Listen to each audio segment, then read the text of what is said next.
साहब, राज गया मगर रिवायतें अब भी कायम है। आपकी ये शान शौकत देखकर लगता है कि जमाना अब भी नहीं बदला। जमाना हम बदलने में नहीं देंगे केदारनाथ। हमारी पुश्तों से चली आई आन बान और शान को हम इतनी आसानी से टूटने नहीं देंगे। खैर, मनोरमा को हमने बड़े नाजों से पाला है। वो अपने गुजरे हुए माँ बाप बिल्कुल भूल ही गई है। उसके माँ बाप अब हम ही हैं। हमारी एक ही तो भतीजी है। यूं समझ लीजिए कि हम अपने दिल का टुकड़ा आपके घर में दे रहे हैं। रमा और रुपेश की कुंडली तो मिल ही जाएगी। खैर, रमा अपनी पढ़ाई खत्म करके हिंदुस्तान आ जाए तो हम एक तरह से ये रिश्ता पक्का ही समझे। पक्का? अरे पक्का क्या समझो, मोहरी लग गई। आओ लाला आओ। भाई इनसे मिली हमारे तुम सरकार तुम। जब तक ये हमारे दर्शन नहीं कर लेते इनके गले से खाना नहीं उतरता। राजकुमार जी, हमारी बेटियां बड़ी सरल, बड़ी भोली, बिल्कुल गाय है गाय।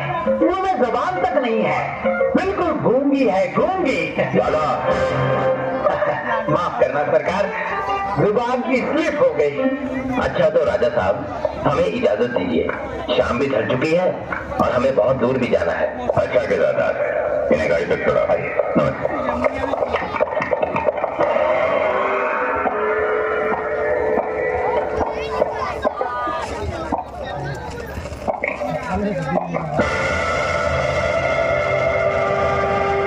छोटे राजा। दुर्गा। हाँ छोटे राजा, आपने बुलाया नहीं, इसलिए मुझे आना पड़ा। मैं और तुम्हें बुलाऊं? भूल गए? कहा था यही था ना? मैंने कहा और तुमने यकीन कर लिया। तो फिर भगवान के आगे वो फेरे, क्या वो दिखावा था? छल था? दुर्गा, जितनी तरह की लड़कियां होती है ना, उतने ही तरह के जाल बिछाने पड़ते हैं। कोई पैसों से खुश हो जाती है, कोई तोहफा से, और तुम उन सब से अलग थे। इसीलिए तुम्हारे साथ शादी का ढोंग करना पड़ा। देखो दुर्गा, रात गई बात गई।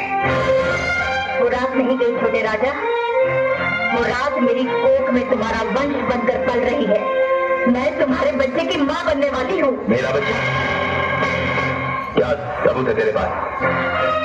भगवान जानता है कि ये इस पत्थर के भगवान की बात कर रही है तू, उसकी जिसे खुद मंदिर छोड़कर दर्शन देने के लिए रोज हमारी चौखट पर आना पड़ता है। मेरा विश्वास करो, मेरे पेट में तुम्हारा ही बच्चा है। बच्चा मेरा है ये मैं कैसे यकीन कर लूं?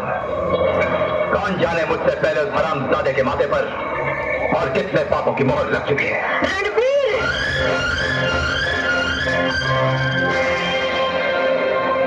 क्या बात है?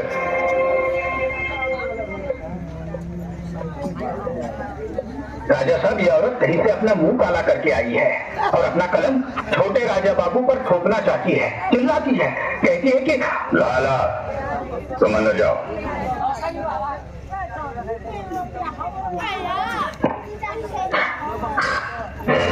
बड़े राजा,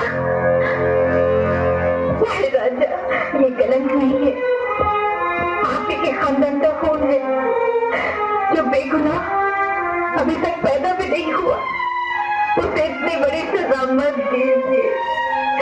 आप इंसाफ कीजिए बड़े राजा, आप इंसाफ कीजिए। तुम्हें इंसाफ मिलेगा, जरूर मिलेगा।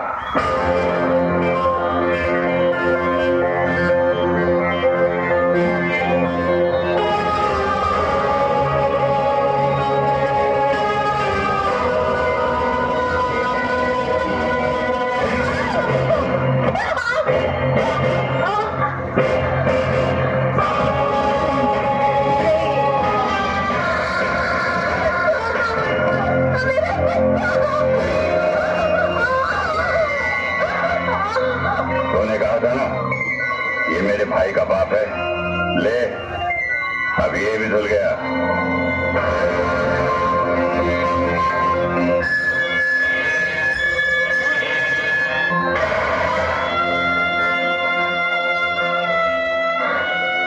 जालिमों, बहुत सताया है, बहुत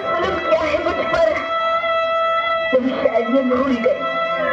जब गरीब की छाती फटती है, जिसमें से दर्द निकलता है, तो उसकी आग ऊपर वाले तक पहुंचती है और वो कहर बनकर तुम्हारी खोखली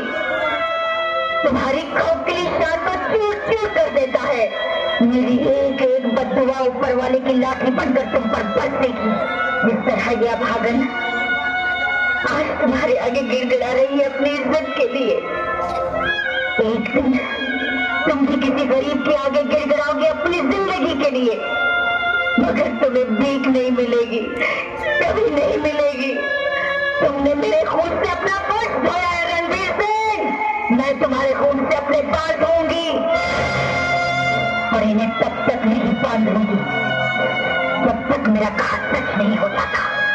एक दिन एक झोपड़ी का चिराग तुम्हारे महल को आग लगा देगा और उस आग में तुम्हारा अहंकार जलकर राख हो जाएगा। बृजराज सिंह, ये मेरा श्राप है, ये मेरा श्राप है, ये मेरा श्राप है।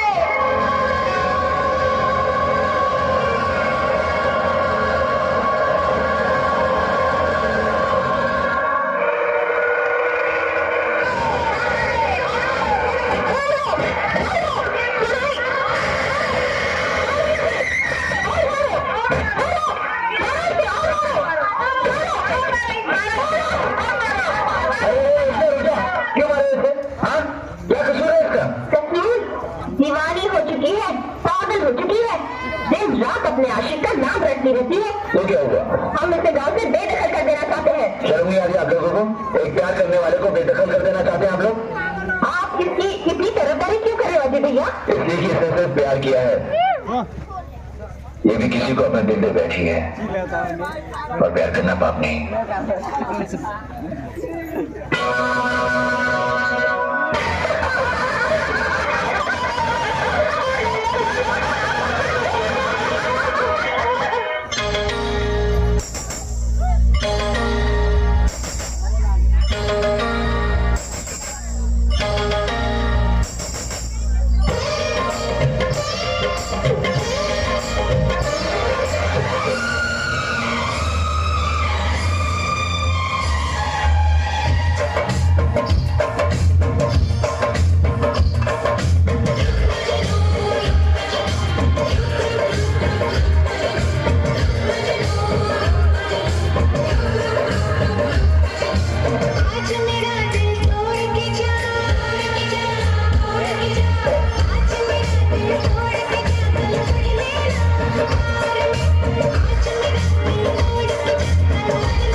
मजनू ने प्यार में रुक